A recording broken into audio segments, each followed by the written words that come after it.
সব latest update পেতে subscribe করুন আমাদের চ্যানেলে আর বেল আইকনে ক্লিক করতে ভুলবেন না।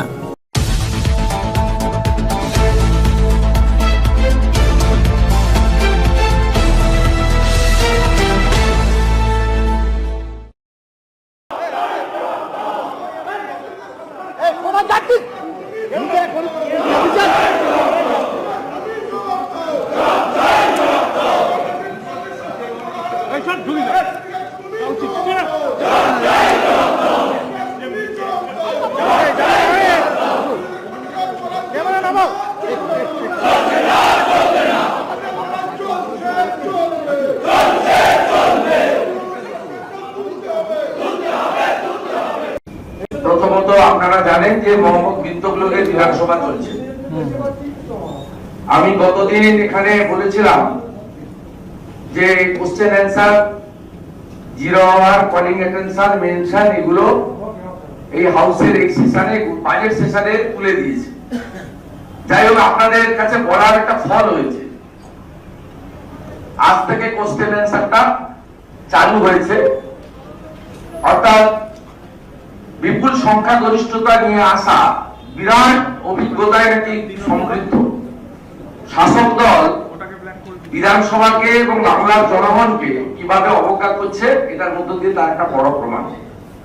দ্বিতীয়ত, আমরা পাবলিক অ্যাকাউন্টস কমিটিতে ডক্টর অশোক লাহিড়ীকে চেয়ারম্যান না করার প্রতিবাদে বা বিরোধীদের সদস্যকে প্রতিবাদ না করার জন্য আমরা বিএ কমিটি এবং অল পার্টি মিটিং আমরা অ্যাটেন্ড করি না।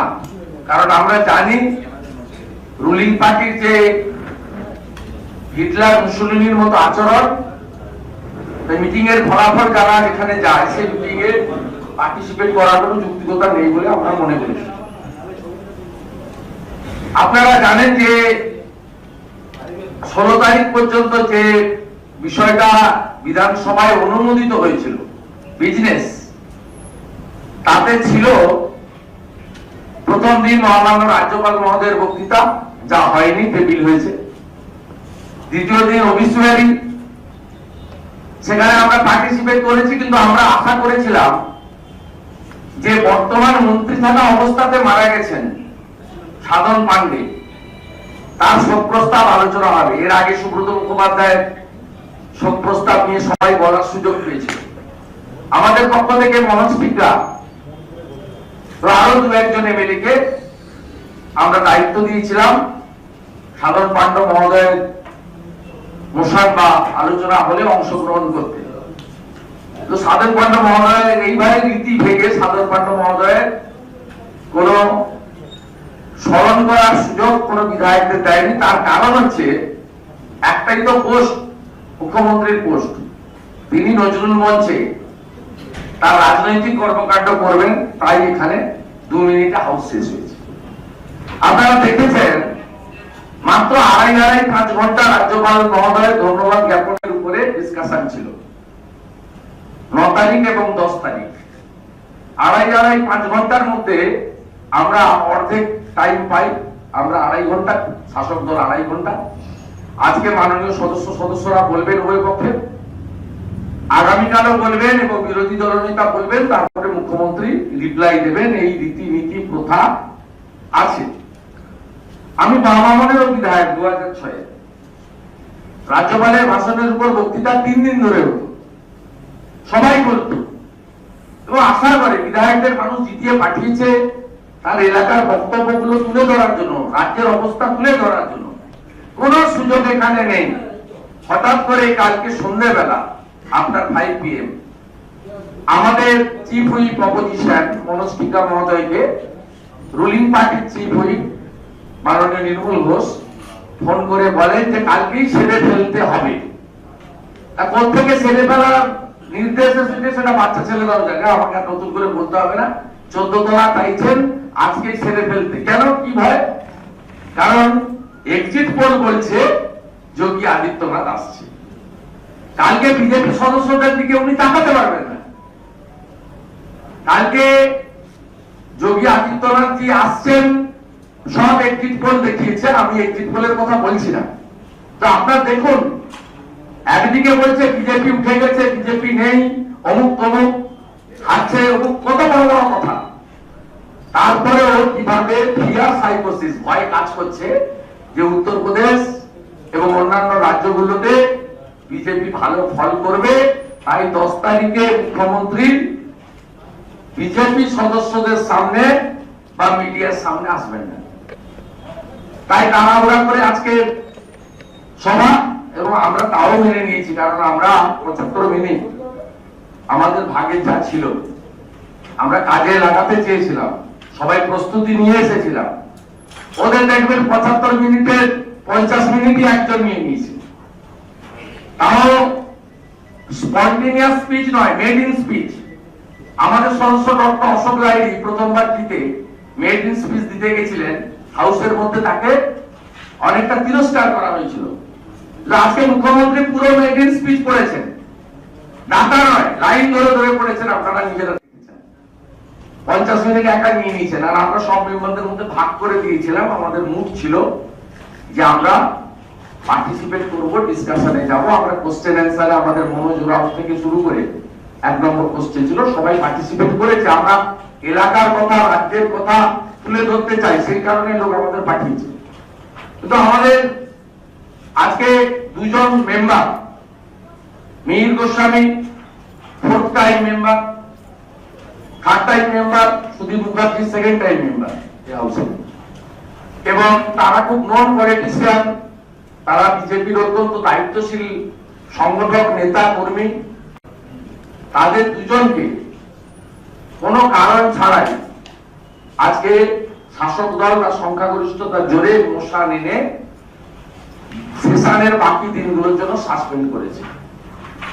আপনারা জানেন মহামান্য রাজ্যপালের বক্তৃতার দিন যা ঘটেছে, আমরা যা অভিযোগ করেছি, রাজ্যপাল মহোদয় অধ্যক্ষকে যে চিঠি লিখে কাল টুইট করেছেন, তার মধ্য দিয়ে প্রমাণ হয়েছে যে কারা সেদিন রাজ্যপাল মহোদয়কে হেনস্থা করেছেন, অপমান করেছেন, সেটা আমাদের বলতে হয়নি। সংবিধানের যিনি রক্ষক এবং হেড অফ দি কনস্টিটিউশন পশ্চিমবঙ্গে, তিনি তার স্পিকারকে লেখা চিঠিতে ডিটেলসে নাম দাম সময় দিয়ে কি ঘটেছে তিনি বলে দিয়েছেন। এই ব্যাপারে আমাদের কিছু বলার নেই। অথচ রাজ্যপাল মহোদয়ের যিনি পার্ট অফ দি অ্যাসেম্বলি, যিনি এই অ্যাসেম্বলির অন্যতম অংশ, আপনারা আর্টিকেল 167, 168 পড়বেন, the governor is the part of the assembly, খুব ক্লিয়ারলি বলা আছে। সেই রাজ্যপাল মহোদয়ের লিখিত চিঠি বা তার অভিযোগ তাকে আমল দেওয়া হলো না। যারা আমরা বিরোধী দল, মানুষ পাঠিয়েছে আমাদের প্রতিবাদ করার জন্য, গোটা রাজ্য জুড়ে ছাপ্পা ভোটের আমরা প্রতিবাদ করেছি, দূরে থেকে প্রতিবাদ করেছি।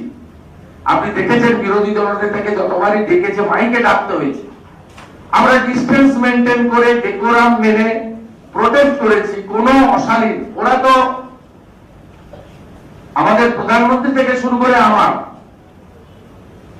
পিতৃ পরিচয় থেকে শুরু করে কিছু বাকি রাখেনি।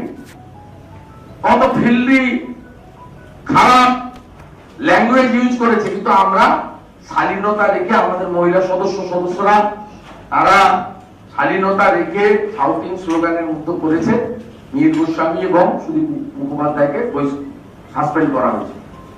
আমরা হাউসে ঢুকে আমি শাসক দলের একজন সদস্যর বক্তৃতা শেষ হয়ে যাওয়ার পরে মাননীয় অধ্যক্ষের কাছে অনুমতি নিয়ে আমি বলার সুযোগ নিয়েছিলাম, তিনি আমাকে অনুমতি দিয়েছেন, ধন্যবাদ। আমি তাকে বলেছিলাম যে আপনি এই 2 জনের সাসপেনশন প্রত্যাহার করে নিন এবং আমাদের এই সেশনে আলোচনায় অংশগ্রহণ করে মতামত দেওয়ার সুযোগ করে দিন। আমি অন রেকর্ড, অন রাখা মাইকে মহামান্য স্পিকারের অনুমোদনে বলার পরেও মহামান্য অধ্যক্ষ মহোদয় যা বলেছেন আপনারা দেখেছেন। তিনি বলেছেন যে আপনাকে একটা লিখিত দিতে হবে। আমি যেখানে অন রেকর্ড বলেছি, অধ্যক্ষ মহোদয়ের নির্দেশে আমার মাইক অন করা হয়েছে, সেখানে আমি মনে করি আলাদা করে লিখিত দেওয়ার কোনো যৌক্তিকতা নেই। আমরা পুরো 1 ঘন্টা সময় ব্যাপী এই অগণতান্ত্রিক বিরোধীদের কণ্ঠরোধ করা সাসপেনশনের প্রতিবাদ করেছি এবং এই প্রতিবাদে আমরা অত্যন্ত সংসদীয় প্রথা রীতি মেনটেন করে আমরা বক্তব্য রেখেছি এবং মাননীয় মুখ্যমন্ত্রী যেভাবে হাত ছুঁড়ে চোখ দেখিয়ে আঙুল দেখিয়ে যেভাবে তিনি আজকে প্রধানমন্ত্রী থেকে শুরু করে বিজেপির বিধায়কদের আক্রমণ করছিলেন, তাতে মনে হয়েছে যে মুখ্যমন্ত্রী কোথাও না কোথাও একটা তার মধ্যে ভয় ভীতি কাজ করছে। কোথাও না কোথাও তিনি রাজ্যের উন্নয়নের কথা থেকে বেশি আমরা সবটা শুনতে পাইনি, সিবিআই এনআইএ নিয়ে অনেকটা সময় ব্যয় করেছেন এবং মনে হয়েছে তিনি তার কিছু ঘনিষ্ঠ লোকজন, আত্মীয় স্বজন, রাজনৈতিক সহকর্মী ইত্যাদিদের নিয়ে খুব চিন্তিত আছেন। না, আমাদের খুব ভালো লাগছে, আমরা এটা এনজয় করেছি। এবারে আমাদের স্ট্যান্ড কি হবে? আমাদের মানুষ পাঠিয়েছে বিধানসভায় প্রশ্ন উত্তর মেনশন 0 আওয়ারে অংশগ্রহণ করতে। আমরা স্ট্যান্ড নিয়েছি যে যে সমস্ত বিষয়গুলি এলাকার বক্তব্য তুলে ধরার বিষয় রয়েছে আমাদের বিধায়করা সেটাতে অংশগ্রহণ করবে, কিন্তু যতক্ষণ না সাসপেনশন প্রত্যাহার হচ্ছে সমানভাবে প্রতিবাদ হবে। আমাদের 2 জন সাসপেন্ডেড মেম্বার লবিতে বিধানসভা চলাকালীন তারা অবস্থানে বসবেন। আমাদের বিজেপি পরিষদীয় দলের সদস্যরা পালা করে তাদেরকে সঙ্গ দেবেন। যতক্ষণ হাউস চলবে তারা লবিতে বসবেন এবং তাদেরকে আমরা সঙ্গ দেব। আর হাউসের ভিতরে আমাদের মেম্বাররা কোশ্চেন অ্যান্সার বা অন্যান্য বিষয়ে অংশগ্রহণ করবেন। আর আমি বিরোধী দল নেতা হিসেবে আমি অথবা আমাদের অপোজিশন হয়ে মনোজ টিকা অথবা আমাদের সদস্য শ্রীমতী অগ্নিমিত্রা পাল, আমরা 3 জনই প্রত্যেক দিন হাউসের ভিতরে অধ্যক্ষকে অনুরোধ করব এই সাসপেনশন প্রত্যাহার করে স্বাভাবিক অবস্থা ফিরিয়ে আনা।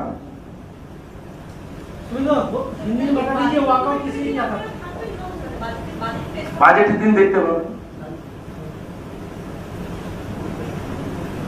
বাজেটে যদি ভালো ভালো জিনিস থাকে নিশ্চয়ই আমরা কোঅপারেট করব। চাকরি বাকরির কথা থাকতে হবে, তো শিল্পের কথা থাকবে।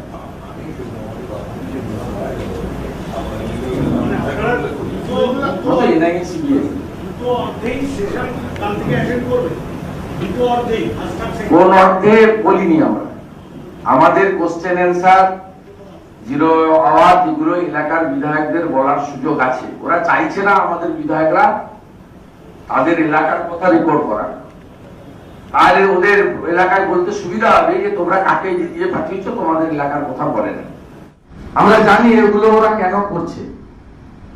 শুধু উত্তরপ্রদেশে যোগীজি জিতে যাবে এই এক্সিট পোলের ভয়ে আগামীকাল বিজনেসটা কি হবে জিজ্ঞেস করুন না শাসক দলকে।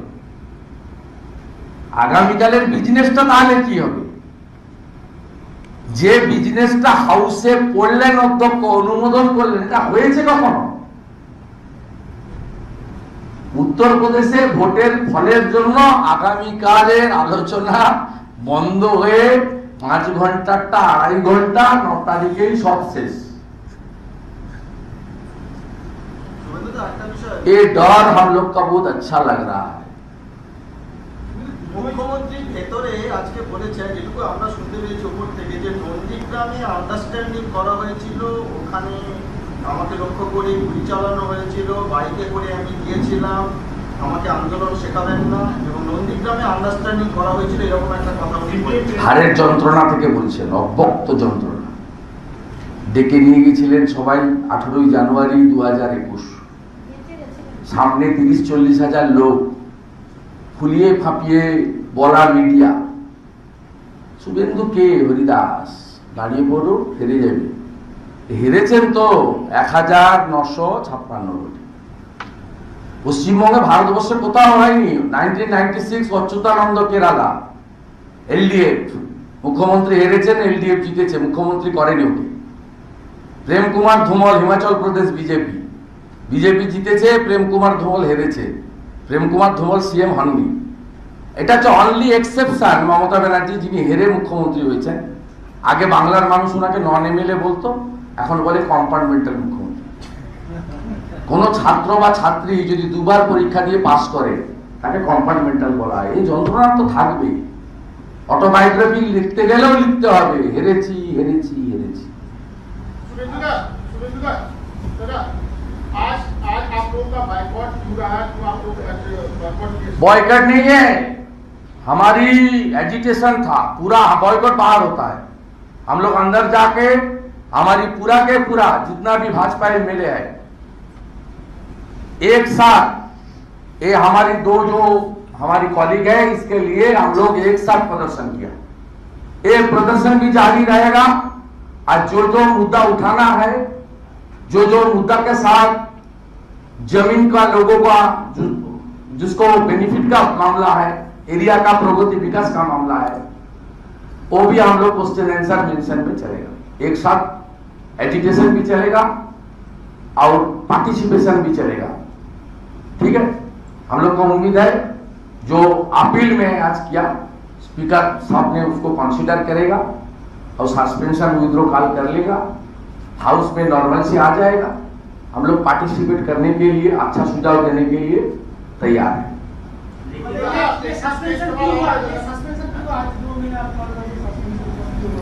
सस्पेंशन एक घटना तो मालूम है। अब तो विधानसभा से जुड़े हुए पत्रकार है, जो 7 तारीख महामहिम गवर्नर का स्पीच था आर्टिकल 176 के अंदर, उसमें जो हादसा हुआ वो हादसा सबका आंख का सामने हुआ। मीडिया अलाउ था, सब रिपोर्ट पिक्चर आया है। गवर्नर साहब ने कल आपने लेटर लिखा और उसका साथ वीडियो भी जोड़ दिया, डॉक्यूमेंटरी एविडेंस। कौन लोग ने गवर्नर को फिजिकली ह्यूमिलेट किया, बार बार उन्होंने जाने के लिए कोशिश किया, कौन कौन रुकावट किया, ये तो आंख का सामने है, वीडियो फुटेज है। थैंक्स टू रूलिंग पार्टी, ये लोग ने आप लोग को अलाउ किया था, इसलिए डॉक्यूमेंट सब लोग का हाथ में घूम रहा है। मीर गोस्वामी सुधीर मुखर्जी का रोल क्या है और रूलिंग पार्टी का मिनिस्टर एमएलए लोग की रोल क्या थे उस दिन, ये सब का सब पानी के पानी, दूध का दूध, सबको मालूम चाहिए।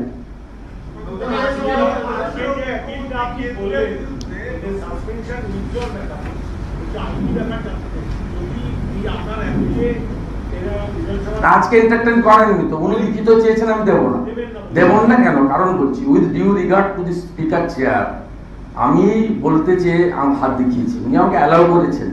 উনার ডাইরেকশনে মাইক অন অফ হয়, মাইক অন হয়েছে এবং আমার আবেদনটা নথিভুক্ত হয়েছে। It's also record. আমি রিকোয়েস্টই করেছি অধ্যক্ষ মহোদয়কে, আমি আজ না কাল কনসিডার করতে পারেন, তো যেখানে অন রেকর্ড আমি রিকোয়েস্ট করেছি, রেকর্ড হয়েছে, আলাদা করে লিখে দেওয়ার কোনো যৌক্তিকতা নেই। কি করবো আগেই বলে দিয়েছি, আপনি কি শোনেননি আমার কথা? না না, আইনি ব্যবস্থা নেওয়ার কিছু বিষয় নেই। আমাদের 2 এমএলএ হাউস চলাকালীন লবিতে কাগজ পেতে বা কিছু একটা পেতে বা মাটিতেও বসতে পারে, আমাদের সে অভ্যাস আছে। এরা সব ছাত্র রাজনীতি করে উঠে এসছে, আজকের লোক নয় এরা।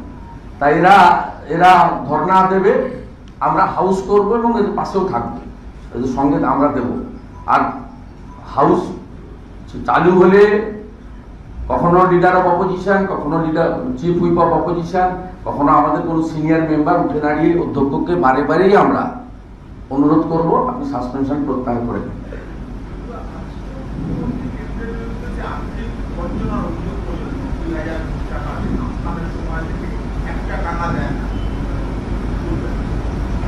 আমফানের সময় থেকে টাকা দেয় না, এইসব অসত্য কথা বলে তো লাভ নেই।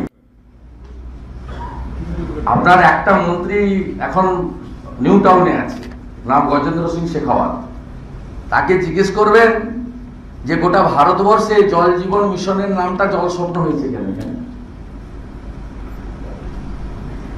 মুখ্যমন্ত্রী আমফানের ক্যালামিটি রিলিফ ফান্ড সিআরএফ এর টাকা সেন্ট্রাল গভর্নমেন্ট শুধু আমফান নয়, যশ সব জায়গায় তার সিআরএফ এর যে টাকা খুব তাড়াতাড়ি রিলিজ করে দিয়েছেন। এবং আপনারা জানেন আমফানের সময় বসিরহাটে প্রধানমন্ত্রী এসে বলে যাওয়ার ঠিক পরের দিনই 1000 কোটি টাকা সেই চেক ভারতবর্ষের অর্থ দপ্তর থেকে সরাসরি পাঠানো হয়েছে। আমফানের টাকা কেন্দ্রীয় যদি না দিত তাহলে ক্যাগের অডিট হচ্ছে কেন? ক্যাগের অডিট তো আমরা দাবি করছি যে ক্যাগ তো একটা ইন্ডিপেন্ডেন্ট বডি। ক্যাগের চেয়ারম্যান নিয়োগ হয় সরকার থেকে নয়। ক্যাগের চেয়ারম্যান নিয়োগে প্রধানমন্ত্রী থাকে, অপোজিশন লিডার লোকসভা থাকে, সুপ্রিম কোর্ট থাকে, সবাই থাকে। ক্যাগ তাহলে তদন্ত করছে কেন যদি সেন্ট্রাল গভর্নমেন্টের টাকা নেওয়া হয়ে থাকে? আসলে মুখ্যমন্ত্রী ভয় পাচ্ছেন ক্যাগের তদন্ত প্রায় শেষ হওয়ার পথে। তৃণমূলের পঞ্চু বাবুরা, বিশেষ করে উত্তর 24 পরগনা, দক্ষিণ 24 পরগনা, হাওড়া, পূর্ব মেদিনীপুর, তারা সন্ধ্যাবেলা কারেন্ট ছিল না, লম্ফ জ্বালিয়ে আত্মীয় স্বজনের নামে 18টা 20টা করে বাড়ি নিয়েছেন।